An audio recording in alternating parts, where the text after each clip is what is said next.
Welcome back, everyone. It's Tuesday night, and that means Vetted VA Live. So tonight we have another group of vetted pros, and we're going to talk about a really important topic. It's concessions when it comes to your VA purchase mortgage. Concessions in general are fairly misunderstood, misused, misthought of from borrowers and agents alike, sort of in how everything is structured. So we're going to go through it, let you know tonight what is possible with the VA loan, and then we're going to kind of talk through it from both the real estate and the mortgage side. What is optimal? How do you get the most bang for your buck out of those concessions? So just in simple terms, Gay, you want to kick us off with what is a seller concession? When someone talks about concessions, people generally kind of know, well, I can get a percent or I can get a credit from the seller, but what is included in concessions? What does it mean, and how do we use it to benefit a buyer using their VA benefit? Yeah, thank you so much. I appreciate it. Yeah, so basically seller concessions are the seller giving up some of their proceeds on the sale of their home to go toward buyer costs. And so they can do that in several different ways. The most common way is they just contribute on a VA loan. We're just talking about VA loan on this, but the most common way is it will go toward your closing costs and just reduce the cost out of pocket for the veteran buyer. But beyond that, there's lots of different ways they can be used. The definition of seller concession is, not exactly the same for the VA as it is for other loans. And so, but overarching, it's just basically the seller agreeing to give up a portion of their proceeds for the buyer's costs associated with getting into the home.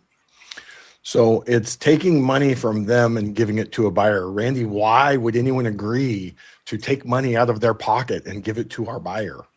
Well, one of the big things, and especially in most of my markets, is right now the days on market is a lot longer than it's been for a while. And so basically what equates to, if you're trying to get a lot of negotiations out of a listing agent the first weekend that the property is on the market, you're probably not going to make a lot of progress. But if that house has been on the market for 30 days, 60 days, or whatever, everything changes, particularly if that seller has some sort of a time constraint that they're working towards. And so they become to be negotiable. And then the question becomes, hey, we can drop the price. In our example that we were going to use, like if say a $500,000 purchase, we can drop the price $15,000, or we can allow or encourage people to use seller concessions. And the difference is the same to the listing agent for the most part. They're basically making 15 grand less.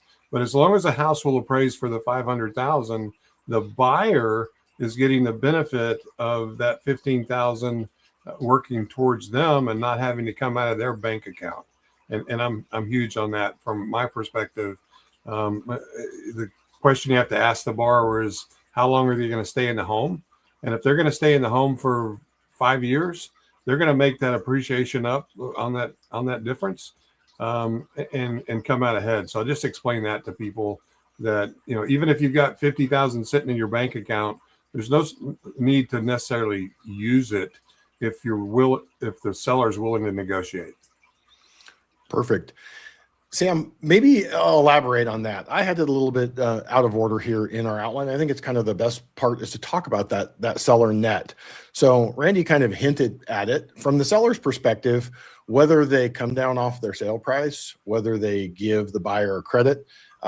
At the end of the day, at closing, it amounts to the same thing to them. But how do sellers look at that, and how do you walk through it when you receive an offer and you're presenting it to a seller and saying, here's what they're truly offering us? So if I'm on the seller side and I see an offer come in and it's asking 15,000 on top of the sales price. Well, if it's coming off of the sales price that they're asking, I basically show them what their net will be minus.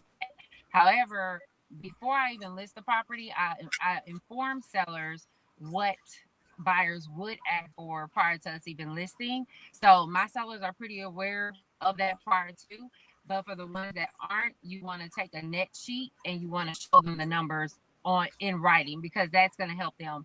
Me telling them over the phone or anything of that sort doesn't click. But once you actually put the numbers on paper for them, it shows them, hey, okay, well, I'm still netting, X, Y, Z. And not only that, as listing agents, we have to let them know what their bottom, like, hey, you're asking 500,000, but what if somebody comes in and offers you 475? So you're off of 475. Are you okay with this? If they're okay with that 475 number, then 15,000 off of 500,000 is nothing. So really, the negotiations really start with the real estate agent that they have listing their property, so that they're aware of what's going on in the market. So like Texas, Dallas specifically, and a couple other areas, we're a buyer market heavy right now. So getting concessions on the buyer side is amazing for buyers right now. I think a few months ago, I find 50K in seller concessions. Just recently, we got them another buyer 20K, and they were able to pay off credit cards, things of that sort. And it's just amazing to be able to get that. And the buyers didn't even know that they could get that and that could happen until the lender said, oh, wait, y'all got too much money. We're not going to give it back to the seller. We're going to push over here and help you, take that down. Perfect. And throughout the conversation tonight, we'll talk about this. I'm in California. I'm licensed in 8 states. My company lends in about 36 different states. Randy's in Texas, Salina, Texas. So Sam, you're in the DFW metro. Gay, you're in Colorado. And I think you guys all operate in a couple of different markets. So it's very different in different parts of the country and different price points. It's all, to me, that's probably the most interesting thing about operating in different states right now is the deals that we're getting big seller concessions on are the $300,000-$400,000 entry-level stuff in Texas, in Florida. I got people buying 1.4, 1.5 here in California, and they're getting counteroffered to go up above list on it. And that's not across the board, but your mileage is going to vary with the type of property, the price point, and we'll go through that. So we're going to talk a little bit about that of when to apply these strategies and knowing what to expect. And that's really, Sam talked about prepping a seller for what's likely to happen when offers are coming in, but your realtor is also going to prep you as a buyer. Hey, what to expect? What type of market are you entering with your location and your types of properties? So one of the biggest misconceptions or myths that we have out there is that VA, and it's true, there is a 4% rule. If you look in the handbook, it talks about 4% concessions. So, Gay, you want to kind of lead us through what's true and what is not true about that 4% and how it's going to impact working with your lender and your realtor to optimize your offer? Yeah, for sure. So 4% absolutely is the limit on seller concessions. But the VA says very specifically that closing costs and an interest rate buy down typical to the market is, or discount points typical to the market, do not count toward those seller concessions. So you can get your closing costs. Usually most lenders consider typical to the market for discount points about 2 discount points plus 4% in seller concessions. All of those things are totally authorized. So you can far exceed 4% of your purchase price in seller concessions. And, I'll just say that my favorite part about the VA loan, which is not applicable to any other loan type, at least that I'm aware of, Randy can correct me. Well, both of you guys can correct me if I'm wrong, but the VA loan is the only loan that I'm aware of that allows you to use seller concessions to pay toward debt. And that is huge. That's always my last. Like if I have any leftover seller concessions, and when I say leftovers, you're allowed to get your earnest money back at closing. So if you put $4,000 toward earnest money, and after all of your closing costs are paid, you've bought down your interest rate to the point that makes the most sense, because not every interest rate buy down makes sense, but let's say, so you've used all your seller concessions in the most effective way possible and you still have money left over. the first place I look for clients is debt payoff or pay down. It's like having cash put back in your pocket. And so anyway, yeah, it's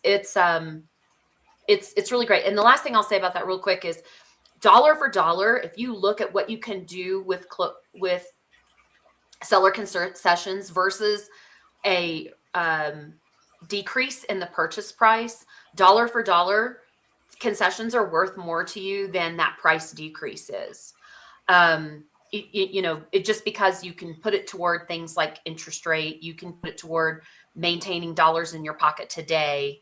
But it really is going to come down for me whenever I'm consulting with clients and they've got a lot of seller concessions. I always ask them, what's your priority? Is your priority to get the lowest interest rate?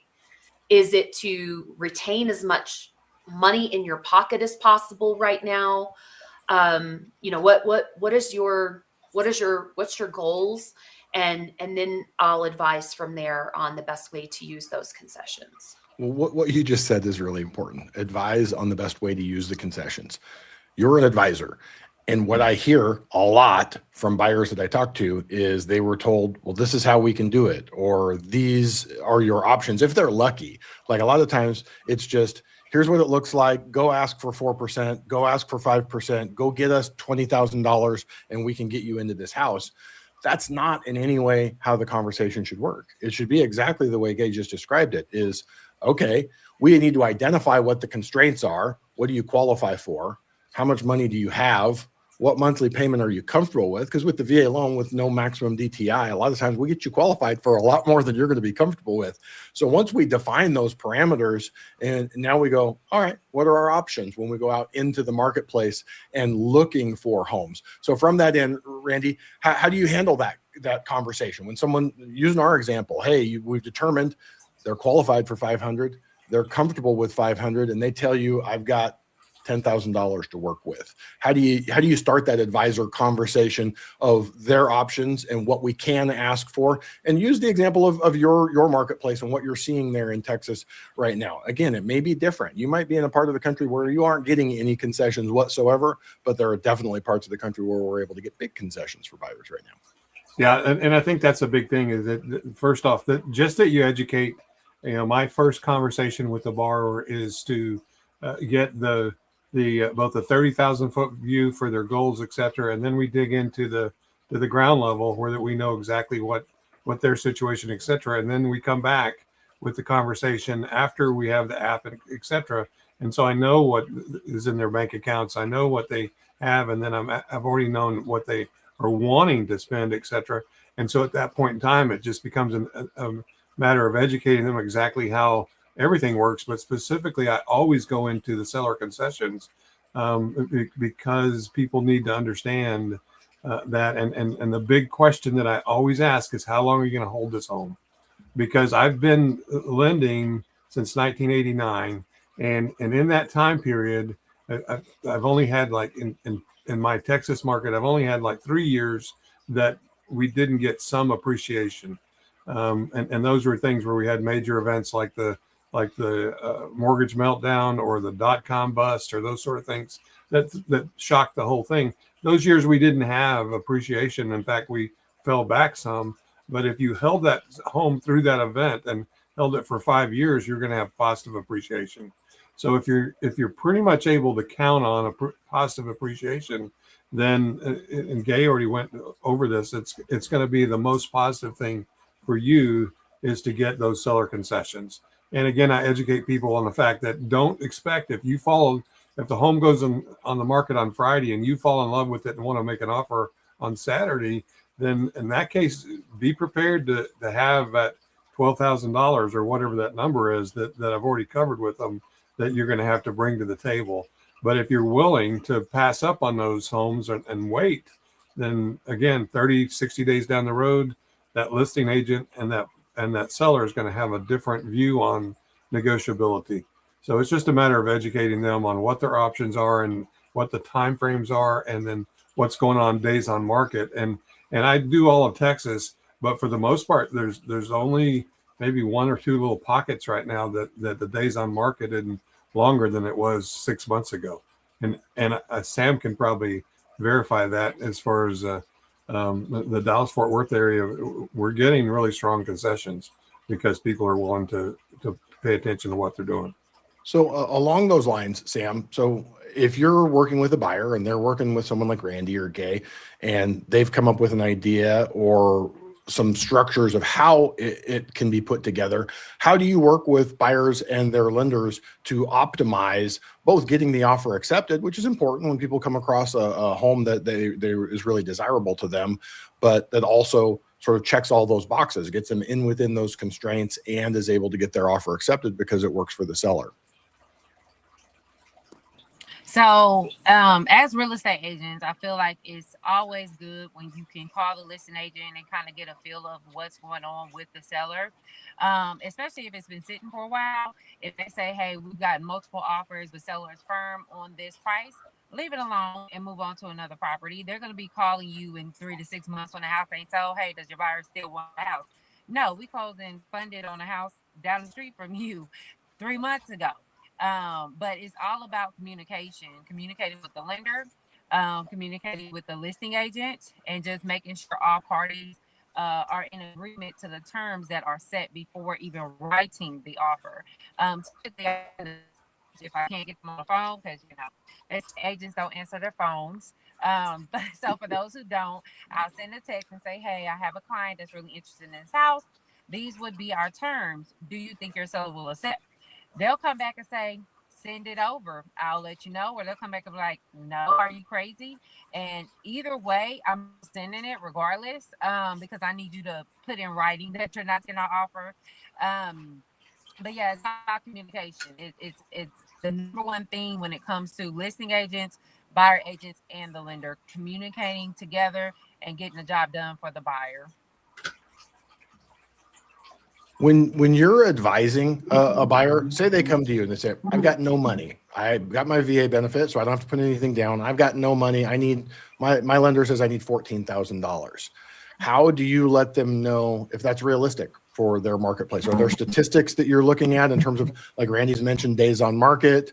Is it are you able to look in your MLS and see standard concessions? But what type of data are you using to advise your buyers as to what's reasonable and realistic for the market that they're in? Because your market is different. If we're in the Northeast, like multiple counters on most of these situations. If we're in the Southeast, you're probably going to get a nice chunk of concessions.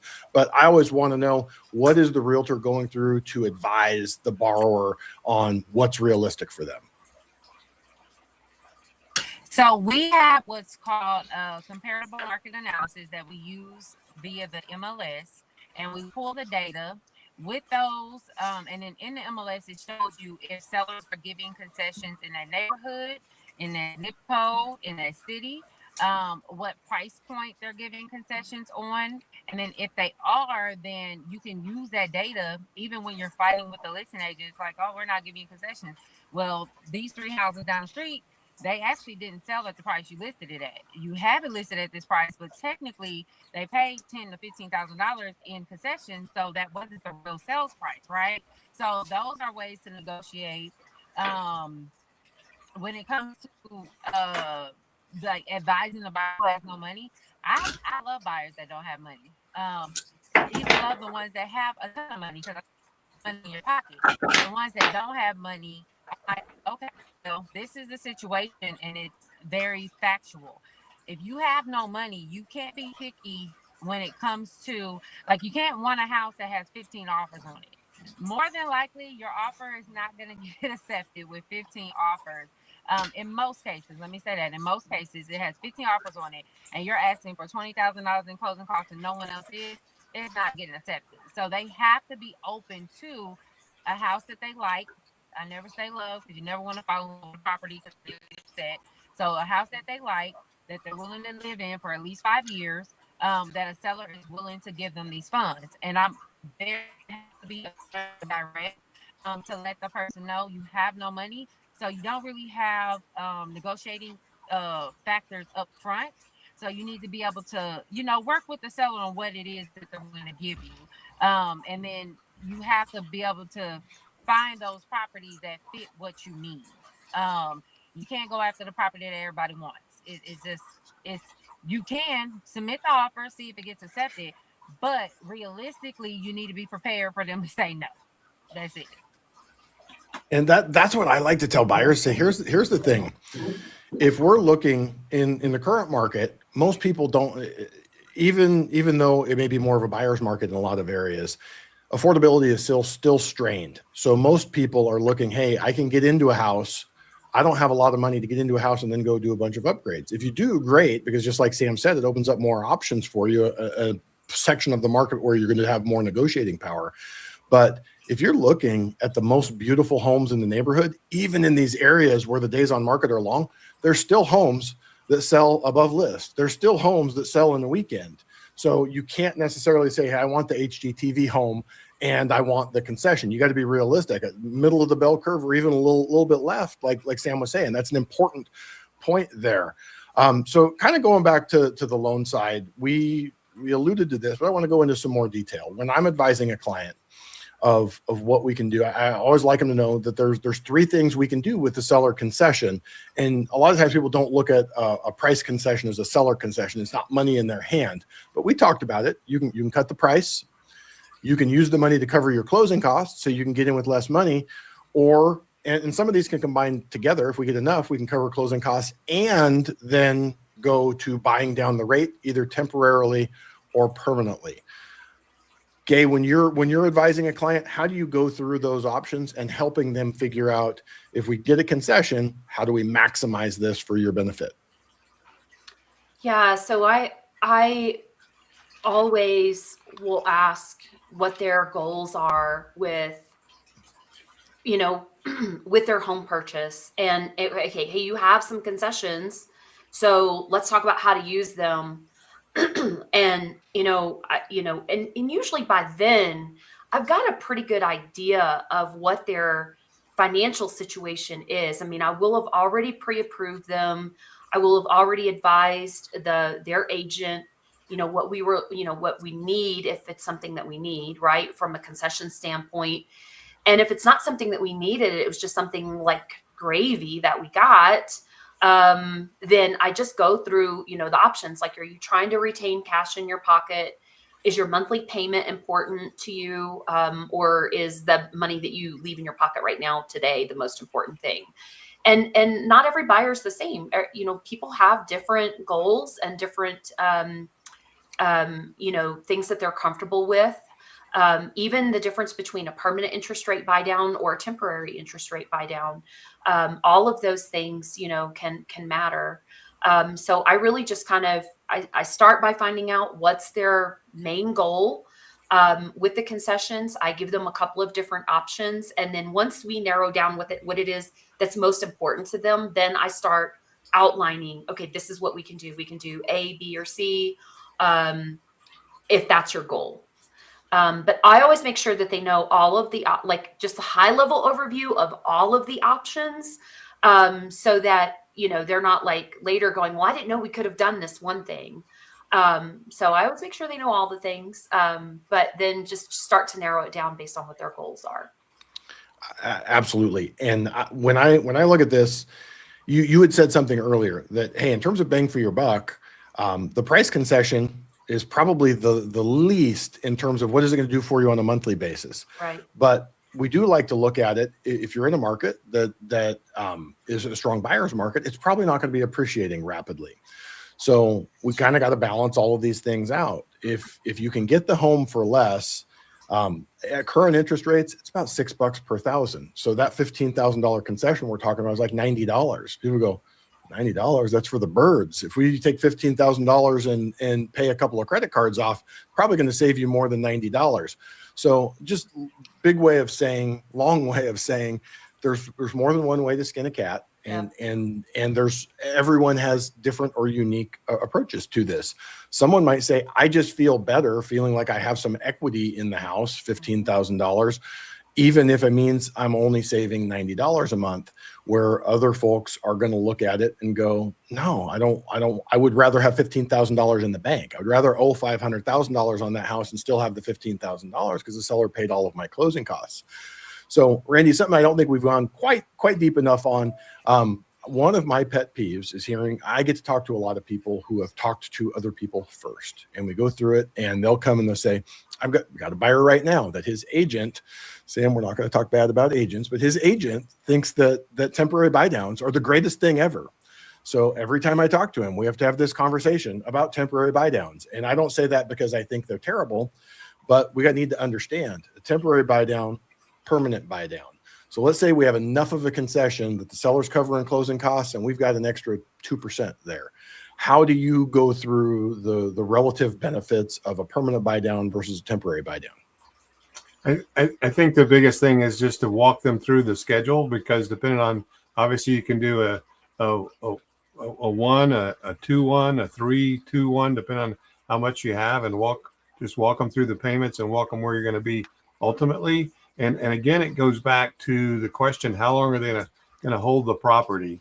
Or maybe even more importantly, specifically, how long they're going to plan on holding the loan itself. And can you really afford the payment that you're starting with 3 years down the road on a 3-2-1? Is there something coming in life that's you're counting on a promotion happening, etc.? And then just covering what if that promotion doesn't happen? Then I've had people that ended up in trouble because they were counting on that sort of stuff, and for whatever reason it did. And then I'm also looking at, again, the overall view, because if they have variable income and we're using that variable income to make things work, is there any guarantee that variable income is like bonuses or overtime, et cetera, is going to stay? What happens if that goes away in the next 3 years? Then, what are we going to do for you? So that's the biggest thing for me, is just to explain the difference. But whereas on a permanent buy down, the same thing. How long are you going to hold it? Because the cost to you to put that extra $100 a month in savings, if it's $6,000, then it's 61 months before you're actually seeing any benefit from it. And so just to let people understand, because I think the biggest thing that people get pushed at them all the time is interest rate. Get the lowest interest rate, whatever you can do. But you have to teach them and show them the implications of the cost that's associated with getting to that point. Bottom line. Then when they understand it thoroughly and there's no more questions, then they understand it. So, and it's hard to say, right? Because you don't know what you don't know as a buyer, as a borrower. So it's very important. I want to say, just make sure whoever you're dealing with is explaining to you the trade-offs, the pros and cons. None of these things are all good. None of them are all bad. And it's easy to go, no, we walked through it for like 5 minutes. They explained it all to me, but many times there's nuances through there. Even in the context of this, a relatively long conversation, more time than many loan officers can spend with you. I always like to go into the concept of sunk cost versus something recoverable. If we do that temporary buy down, a 2-1 buy down, and in 6 months rates are 1% lower, that money's sitting over there in a little sidecar account where you can get access to it. If we did a permanent buy down and we bought that rate down to it, poof, that money's gone. We're never getting it back. So we're all biased. I have a bias to think permanent is better than temporary. But then when we look at it, if we think rates are moving lower, then the temporary absolutely wins there. So this is the conversation that hopefully your lender is walking you through all of the options, and there's no right answer. And there's a million different ways to structure that. Sam, we already talked real quick on that I just want to throw out there, because it just strikes me all the time, is everybody acts like they know what's going to happen with interest rates. And I would tell you that for the last 3 years, people have been saying, just do this because rates are going to get better. And I will tell you that they've gotten a little bit better, but for the most part, it hasn't really changed in the last 3 years. And every year there's experts in the market that are telling loan officers and everybody else that things are going to get better. I'm not seeing it. So just be careful of anybody that tells you that whatever your logic is based on something that's going to happen in the future, because honestly, nobody knows. And honestly, along those lines, Randy, the thing that shocks me that people don't take into account, they go, well, you can do an IRRRL. You certainly can. As a veteran doing a VA loan, you can do an IRRRL. But where are you, and what does that look like in terms of cost? I had a veteran a couple of years ago that came to me wanting to refinance, and they took a 7 5/8 interest rate. This is a very small window that VA loans got anywhere near that. They did get a nice credit to cover all of their closing costs in exchange for that. They got the credit from the lender. But when we go through it, she was in a state where they had a mortgage tax for refinancing, very, very high title insurance fees, and they were only going to be there for like 3 years, and they were going to get moved out of there. So we're looking at this going, that's fine. It still may have been the right decision. But you need to take that high interest rate. And we did finally get a dip where we were able to get them to a situation where they were both active duty.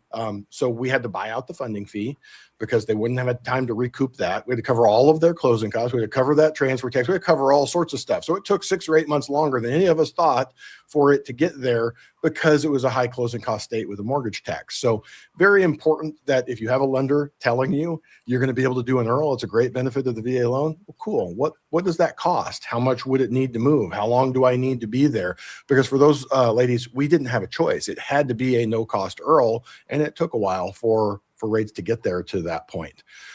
Sam, we talked about this a little bit, but kind of what from your end, from a realtor's end, we've talked about your market being a strong buyer's market right now, but how do you go about letting your buyers know where are we at? Is it really just that CMA and walking them through that up front for the neighborhoods that they're interested in to kind of see what's typical and what's going to work?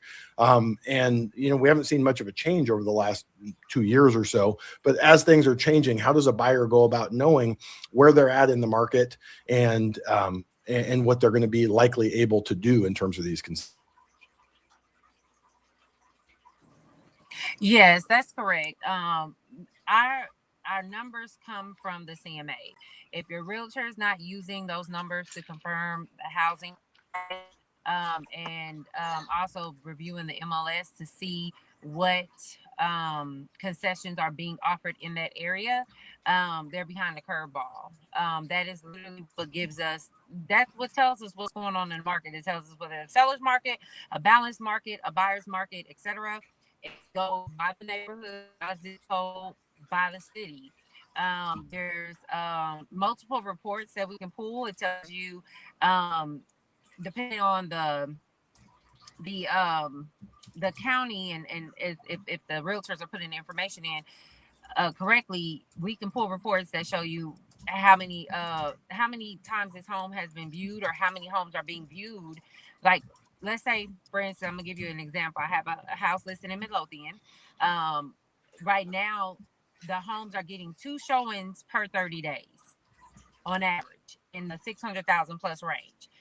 2 showings every 30 days. That's horrible for a seller.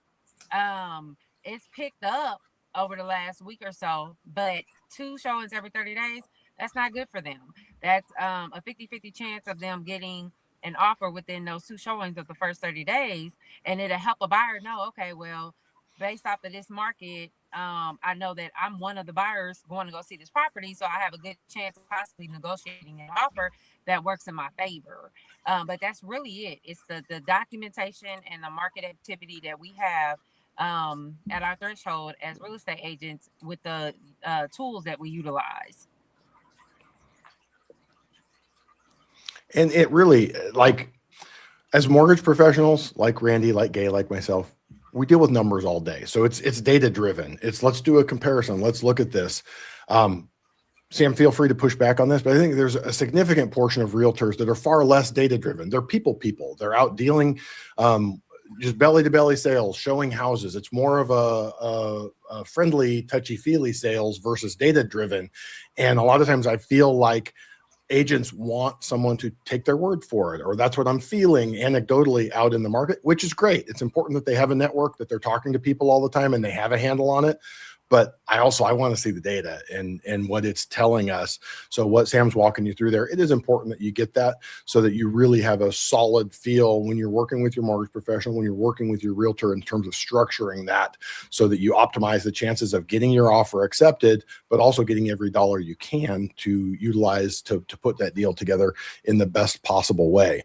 So I think we've done a pretty good job of covering most of this. I kind of want to leave it with a round table that feel free to jump in. I want to ask a couple questions here. Actually, I would like all three of you to answer this one because it's an important one. Randy, what is the biggest mistake that you see VA buyers making in terms of concessions? Biggest mistake, I think, is when they just don't really use them at all, or they don't look for them. I really hate to have a contract come in and knowing what the market is, etc., and there's no concessions involved. And I'm always asking, was that just immediately on the market, or did your agent ask for it? And I have those conversations up front to educate them about them. And so in most cases, mine are coming in with, like, I just looked the other day for a borrower.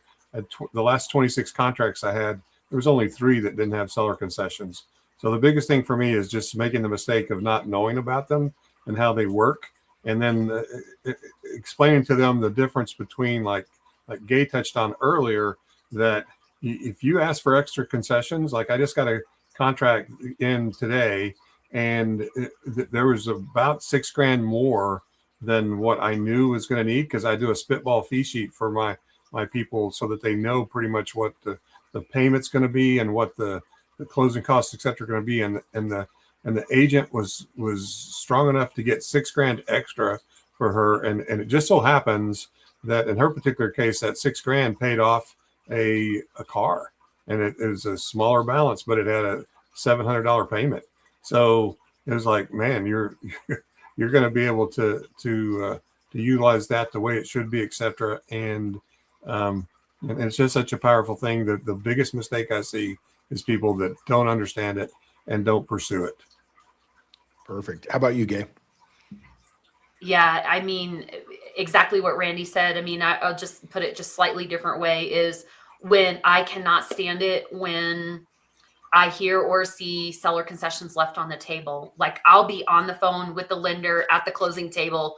If something's not, like, first of all, I'm checking it all the way up until the end. But if for some reason there's still some balancing, or if title changes a fee or something and like lowers the cost, I'm on the phone calling the lender going, hey, can we get these extra, $150 that they misquoted? They just corrected this fee. I don't want to leave this on the table.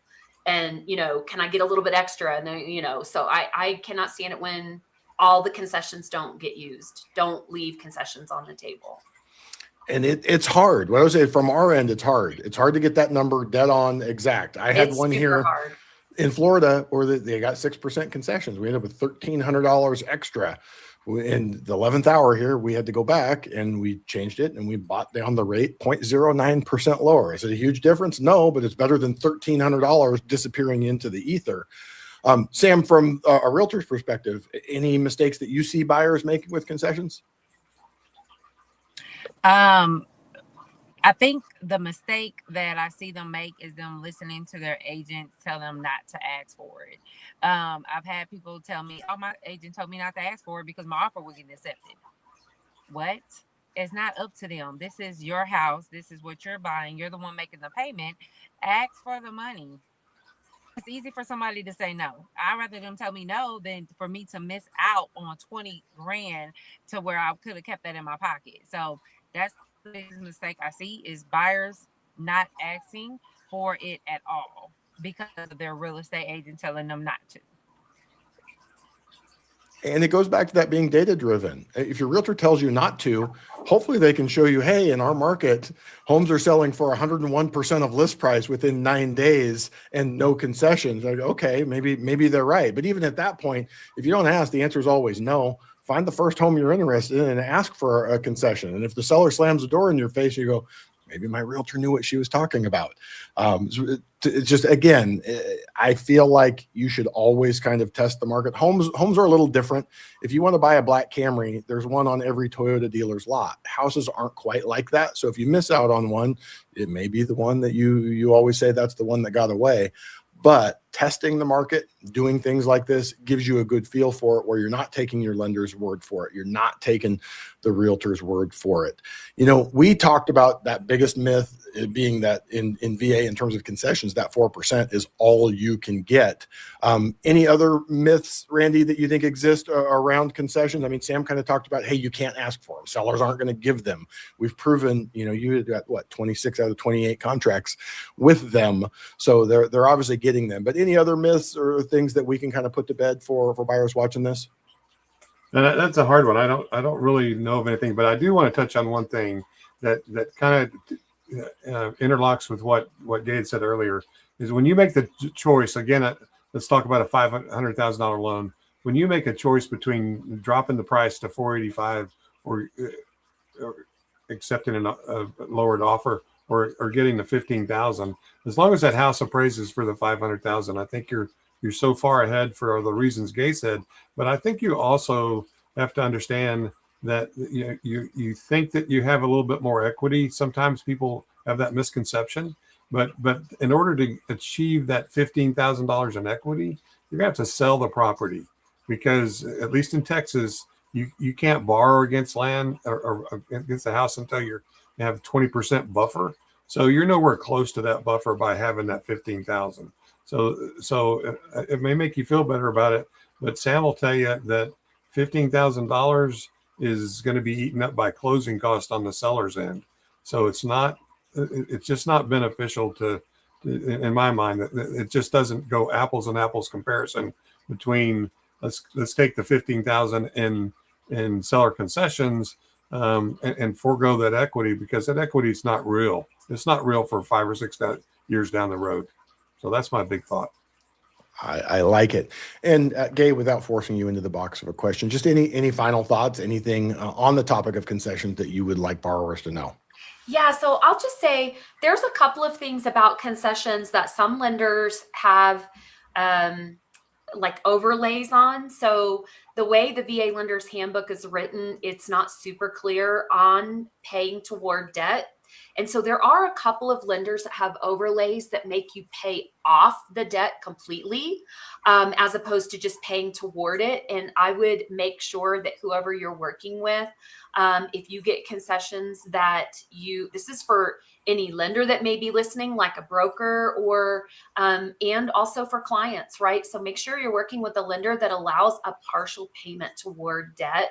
That way you're more likely to be able to use every single penny of those concessions, as opposed to a lender that requires you to pay off a full line of credit, and which could leave you in a position where you could be leaving money on the table.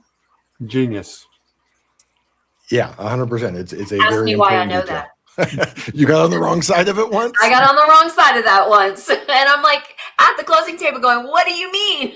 Well, it was like the day before closing. And I'm like, what do you mean I can't make a payment? Like, no, it has to be paid off. I'm like, no, it doesn't.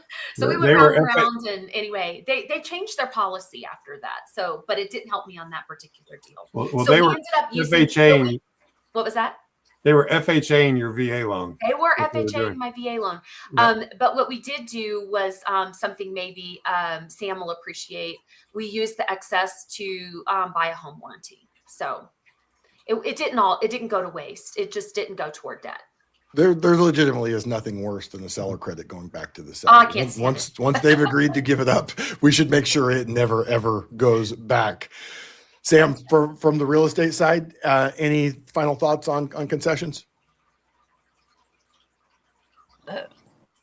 Yeah. So I had a client that she had been real standoffish for a few years, and I couldn't understand why. And she's like, "Oh, I owe the IRS," and it wasn't a large amount. It was like $8,000, and I was like, "Is that really what's been holding you off for 3 years of us dealing with each other?" And she's like, "Yeah." I was like, did I not tell you that you could use seller concessions to pay off debt? I said, let's roll that bad boy into this loan, get it paid off by the seller, and call it a day. So we was able to do that for her. So I say that to say, when it comes to the veterans, if y'all are out there with a IRS debt, or let's say you owe the military some money, yeah, you know, A fees and stuff like that, that's on your Cavers report. See if you can get enough seller concessions to pay that debt off, so you can try to get into the house that you're looking for in 3 or 4 years because you didn't know that the VA loan was the best loan out there that could help you pay off this debt. I like it. Sam, Randy, I appreciate you guys being here. I love this every week. You know, I think it's a shame that more people don't watch the show, just because there's gold nuggets here every week in terms of what's possible. And probably the most important thing, if you're watching, is just walk away knowing you need to be working with pros that understand inside and out the VA loan program and are dedicated to helping veterans maximize it. So the Vetted VA group isn't the only people, but everyone in here has already been vetted to meet those requirements. So if you need someone on the real estate or the mortgage side, go out to vettedva.com. There's a map there. You can look up pros in your area. They're not there just to sell you a loan or sell you a house. They're there to answer questions, even if you're 1-2 years out and just want to see what's possible. So go check that out. We're off, I believe, for the next couple of weeks, but most every Tuesdays we're here going through a topic in depth and helping you guys understand how to make the most out of your VA benefit. So appreciate you guys for showing up and sharing your expertise. Appreciate you for showing up and watching, and we'll be back in a couple of weeks. Thanks, guys.